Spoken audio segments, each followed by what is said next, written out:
नमस्कार दोस्तों, 20 जुलाई 2025 को बिहार पुलिस की परीक्षा हुई। ये परीक्षा पेपर का नहीं था, ये परीक्षा रोजगार के लिए नहीं था, ये परीक्षा जिंदगी का था। ये परीक्षा ये साबित करने के लिए ली जाती है कि आप अपने जीवन को कितने दांव तक लगा सकते हैं, आप अपने जीवन की बाजी कितने हद तक लगा सकते हैं। जैसा कि आप यहाँ पे देख पा रहे हैं, एक युवक, एक छात्र ट्रेनों के बीच में वो खड़ा होकर ट्रेन के ऊपर चढ़ रहा है। और आप यहाँ पे नीचे में अगर देखेंगे यहाँ पे, तो यहाँ पे कुछ युवक हैं जो ट्रेनों के दो बोगियों के बीच में खड़े हैं। और ये ट्रेन के छत पर बैठ रहा है युवक, ट्रेन के छत पर बैठ के ये एग्जाम देने जा रहा है। तो क्या ये परीक्षा, क्या ये रोजगार ये साबित करने के लिए ली जाती है कि बिहार में कितने योद्धा हैं, कौन बिहार के युवक अपने जीवन को कितना दाव पर, कितना हद तक दाव पर लगा सकता है। और मैं आपको कुछ वीडियो यहाँ पे दिखा रहा हूं। ये देखिए भीड़, ये कोई विद्रोह के लिए भीड़ नहीं आया है। ये जो भीड़ आप देख सकते हैं, ये भीड़ उन छात्रों की है जो अपनी परीक्षा, बिहार पुलिस की परीक्षा देने जा रहे हैं। क्या बिहार सरकार की इतनी भी नैतिकता नहीं बनती है कि इन बच्चों के लिए कोई स्पेशल ट्रेन चालू किया जाए? बिहार में आप देखिएगा कि जब भी बच्चे आंदोलन करते हैं, अपने मांगों को रखते हैं सरकार के सामने, वही सरकार इन बच्चों पर लाठी चार्ज कराती है। सरकार के पास उस समय पुलिस बल तैनात रहती है। किस लिए? तो बिहार के बच्चों को पीटने के लिए, बिहार के बच्चों को उनका अधिकार न देने के लिए सरकार हर कोशिश करती है, हर तरह की कोशिश आजमाती है ताकि बिहार के बच्चे का आंदोलन को पूरी तरह दबा दिया जाए, ताकि ये अपनी मांग न रख सकते। अब आप यहाँ पे देखिए कितनी भीड़ है और एक भी ट्रेन आपको यहाँ पे नजर नहीं आएगी। ट्रेन आती भी है तो बहुत कम ट्रेन रहती है इन बच्चों के लिए। इन बच्चों को एक स्पेशल ट्रेन दी जानी चाहिए। जैसा कि आप देखे होंगे, वंदे भारत ट्रेन बन रही है हमारे देश में। अच्छी चीज है, चीजें होनी भी चाहिए, इससे पता भी चलेगा कि हमारे देश में भी अच्छी अच्छी ट्रेन है। लेकिन क्या इन बच्चों के लिए कोई ट्रेनें नहीं है? इनके लिए वंदे भारत की इनको कोई जरूरत नहीं। ये नहीं कहता कि हमें वंदे भारत ट्रेन ही चाहिए, इनके लिए कम से कम आप एक लोकल ट्रेन ही दे देते कि हर स्टेशन से आप एक लोकल ट्रेन कर दीजिए, या फिर मुख्य स्टेशन जो है जैसे पटना हुआ, पटना से आप कोई स्पेशल ट्रेन चलवा दीजिए, ताकि इन बच्चों को वहां जाने में कोई दिक्कत नहीं हो, आराम से जाके बच्चे वहां पे परीक्षा दे पाए। इतनी धक्का मुक्की में ये बच्चे जाते हैं। और इसके साथ साथ जो लोग ट्रेवल करते हैं, जिनका परीक्षा नहीं है, उनको भी इसके साथ सामना करना पड़ता है, इनके साथ उनको भी सामना करना पड़ता है। अब इसमें बहुत सारी छात्राएं भी जाती हैं, लड़कियां भी बहुत सारी परीक्षा देने जाती हैं। ये तो बेचारे जैसे तैसे अपना चल जाएंगे, निकल जाएंगे। उनके लिए क्या सुविधा आपने दी है? आप कहते हैं सारे लड़कियां भी परीक्षा देने जाती है, क्या व्यवस्था आपने इन लड़कियों के लिए या इन लड़कों के लिए किया है? आपने देखा होगा कि जब भी रैली होती है किसी नेता की, तो उस रैलियों में बसों में भर भर के लाया जाता है, लोगों को पैसा दे के उनको लाया जाता है, ताकि हमारे रैली में भीड़ लगे, हमारे रैली में भीड़ बन सके और लगे कि नहीं, हमारे रैली में बहुत सारे लोग आए हैं। इनके लिए क्या आपने व्यवस्था दी है? ये भी तो बच्चे भारत के ही हैं, ये भी बच्चे तो बिहार के ही हैं। बिहार ही नहीं, हर स्टेट का वही हाल है। किसी भी राज्य में बच्चे अगर परीक्षा देने के लिए जाते हैं तो उनकी अस्तित्व यही रहती है, ये उनको पहचान एक तरह से दी जाती है कि पता है आपको कि ये भारत लोगों का है, लोगों से है, लोगों के द्वारा है। लेकिन यहाँ पे क्या लोगों के लिए है? क्या सरकार ने लोगों के लिए व्यवस्था की? क्या पीपल के लिए व्यवस्था की सरकार ने? कोई लोगों के लिए कुछ व्यवस्था नहीं की गई है। तो जिस तरह से आप रैलियों में भर के लाते हैं, जिस तरह से रैलियों में आप बसों में भरवा के मंगाते हैं, सरकारी पदों पे जो बैठे हैं उनका आप इस्तेमाल करते हैं, डीएम एसपी को आपने आदेश कर दे देते हैं कि लोगों को इतने गांव से इतने लोग हमारे रैली में आने चाहिए। उस तरह से आप यहाँ पे उन लोगों को भी आदेश दे दीजिए। ट्रेन का परिचालन आप ज्यादा से ज्यादा करवाइए, ताकि इन बच्चों को इस तरह से सामना नहीं करना पड़े, इस तरह से इन बच्चों को झेलना नहीं पड़े। और मैं आपको दिखा रहा हूं,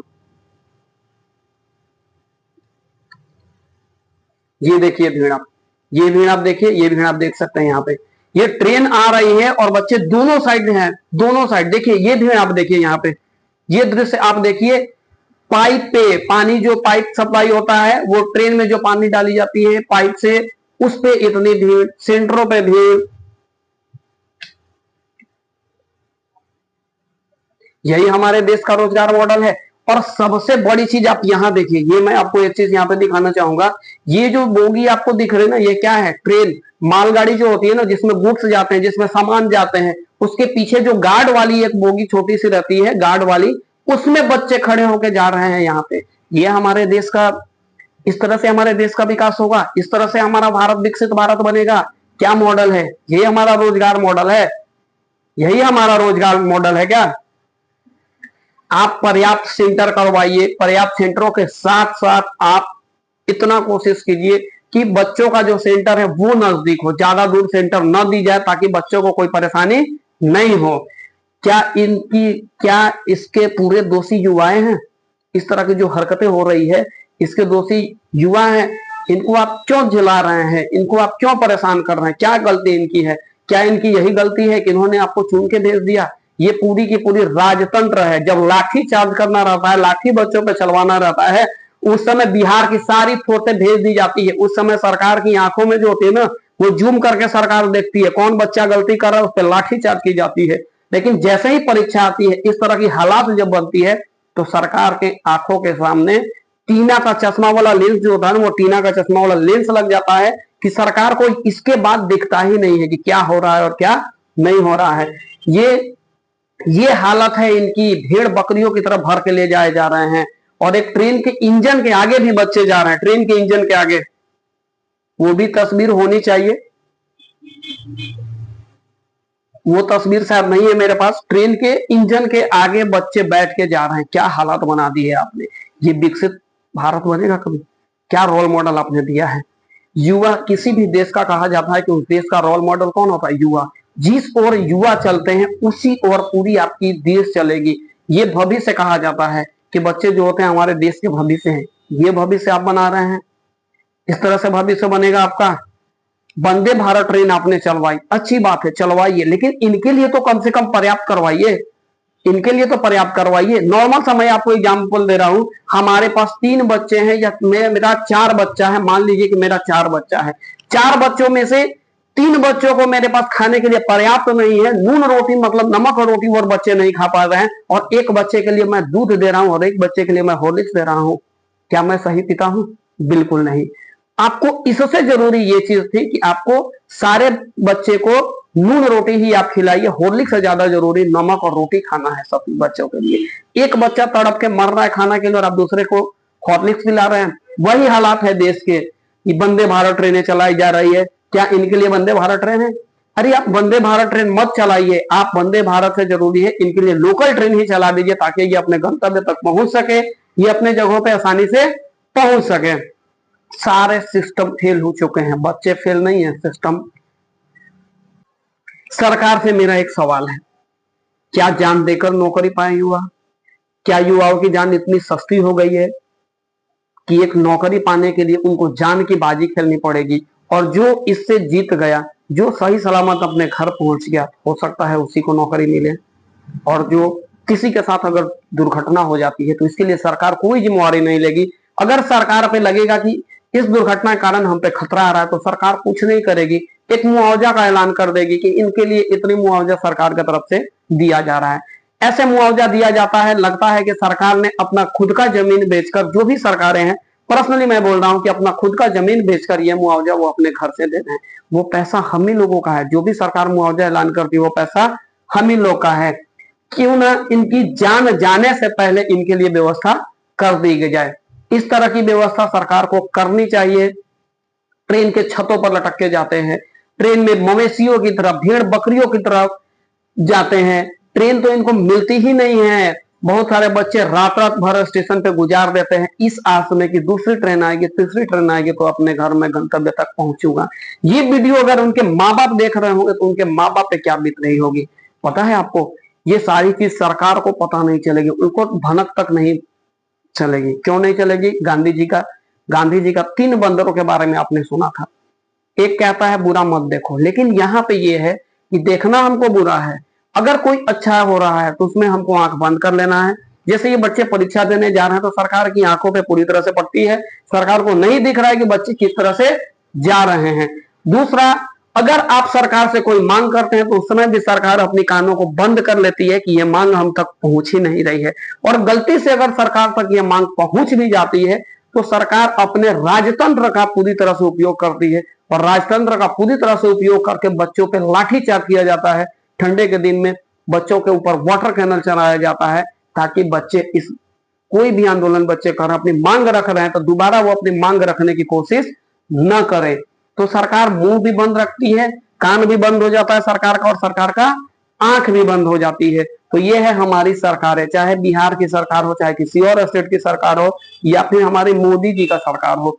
मोदी जी जब बिहार आते हैं तो उनको केवल जाति और धर्म देखता है, जब झारखंड में आते हैं तो उनको केवल जाति और धर्म देखता है, और हर जाति का मोदी जी नाम लेकर स्टेज पे करते हैं, हमारे पासी भाइयों, हमारे जादव भाइयों, तो हमारे ये भाइयों, हमारे वो भाइयों।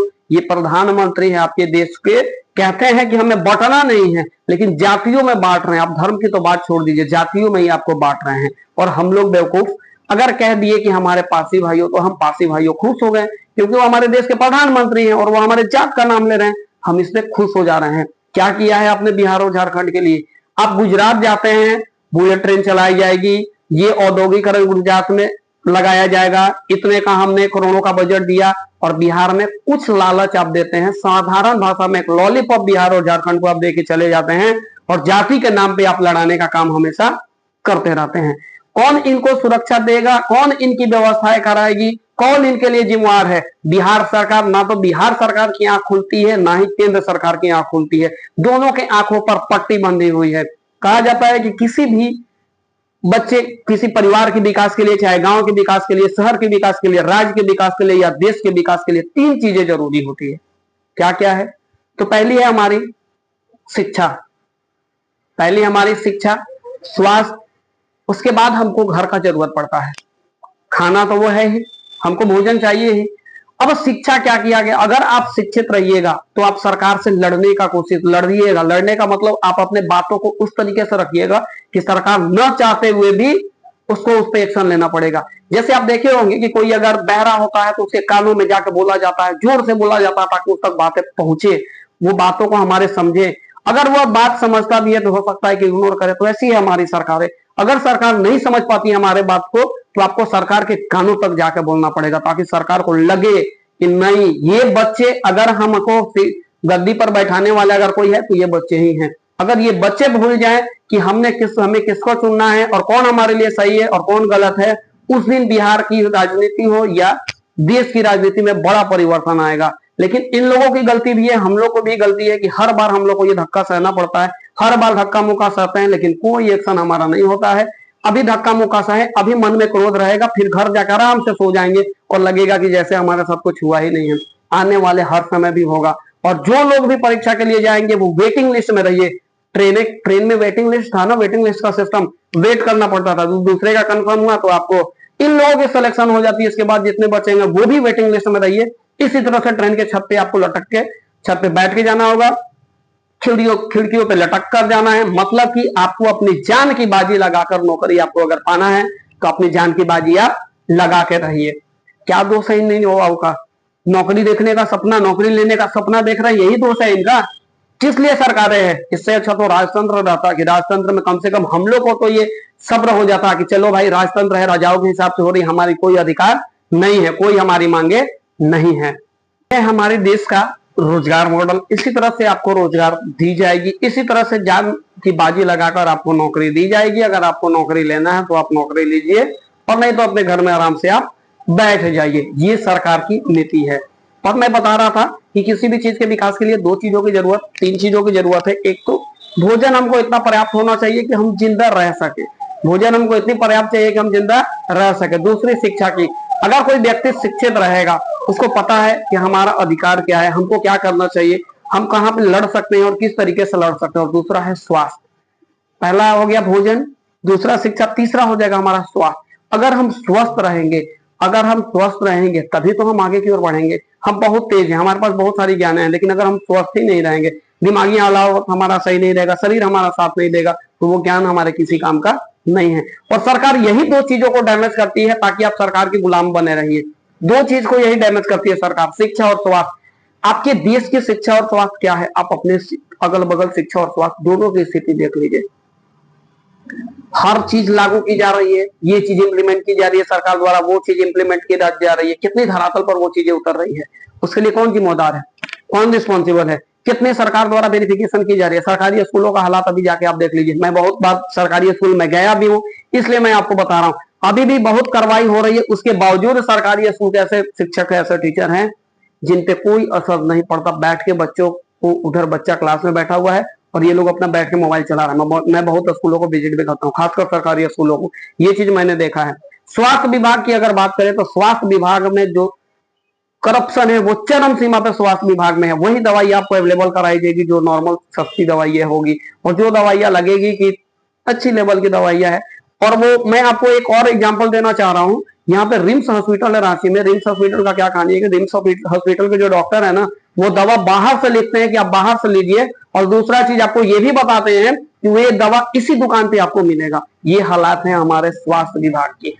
और मैंने ये भी पूछा है, मैं जब भी हॉस्पिटल में जाता हूँ तो एक चीज मैं जरूर करता हूँ कि जो भी वहां पे पीड़ित रहते हैं या जो भी लोग उनके परिजन रहते हैं, जो पीड़ित रहते हैं, जिसका तबियत खराब उसका परिजन रहते हैं, मैं एक बार जरूर उनसे पूछता हूँ क्या हुआ है आपके पास, आपके साथ, आपके बच्चे को क्या हुआ है, क्या परेशानी आपको यहाँ झेलनी पड़ रही है, वो बताते हैं हमको। ऑपरेशन जब होता है बच्चों का ना, जैसे किसी बच्चे का पैर टूट गया था, मैंने पूछा था वहां पे, जब बच्चों का ऑपरेशन हो रहा था, ऑपरेशन के लिए उसने 11,000 रुपया दिया था। मैंने पूछा कि ये आप तो बाहर, जब 11,000 आप यहाँ पे दिए तो बाहर करवा सकते थे।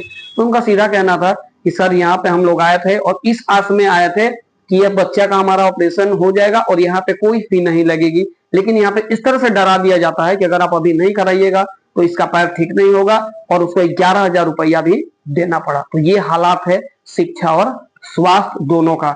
सैल्यूट है हमको इन बच्चों के लिए जो इतनी मेहनत करने के बावजूद, जो कि पता है उनको कि हर जगह झेलना पड़ा सरकारी नौकरी के लिए, फिर भी ये सरकारी नौकरी की आस नहीं छोड़ते हैं।